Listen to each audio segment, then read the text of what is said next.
But the big interview that I seen, which was great, was with Chris Jericho. But do you find it strange that Jericho is like he's probably at the minute the biggest name in wrestling, but he's so fucking down to earth. Like, do you think that's sincere, or do you think he's just generally a great fella?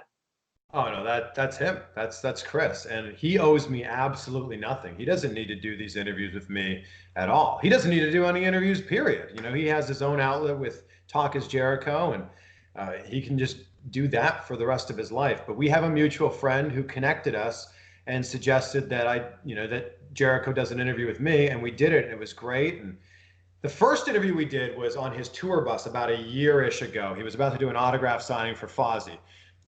I drove 3.5 hours from where I live to meet him at 9 in the morning, which meant I left my house at 5:30 a.m. to drive up to do this interview with him. And he goes, "How much time do you want to, how long do you want to do this interview?" And I said, 15, 20 minutes. He's like, "Okay, sounds great." When we wrapped it up at the 20-minute mark, I, shook his hand, thanked him so much. I said, "All right, well, we'll see you around. We'll be in touch." He's like, "Oh, well, are you in a rush to get out of here?" I said, "No." He goes, "Oh, well, I'm about to get breakfast. Why don't you just hang out? We'll just chat." And I'm like, "Oh my God, I'm on Chris Jericho's tour bus while he's eating breakfast, and I'm just hanging out with him like I'm his buddy." So the interview that you're talking about is the interview a lot of people have actually referenced. The one I did in the backseat of his car. It was a couple days after he signed with AEW, and I just texted him. I said, "I see you have a live podcast in Ocala, Florida, which is a 4-hour drive from where I live." I said, "If you're willing to make the time to do an interview, I'll gladly drive up there." He's like, "Yeah, for sure, man. I'd love to. It's always great talking to you." So I drove 4 hours up.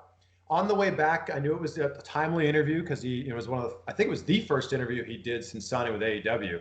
I was editing the interview in my car. I stopped at like a gas station to plug in my laptop because it died.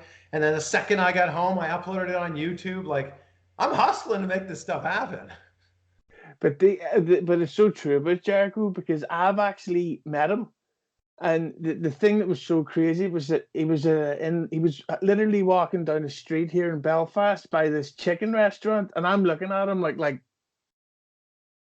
no, that is Chris, Yeah. and he's like, "Hey, how are you?" And we had this like uh, what, a minute and a half, 2 minute conversation about Aerosmith right in the middle of the street. And then when he Wow. walked off, I was like, that just happened. I was like, no, Yeah. I'm stone cold sober. I spoke to Chris Jericho about Aerosmith.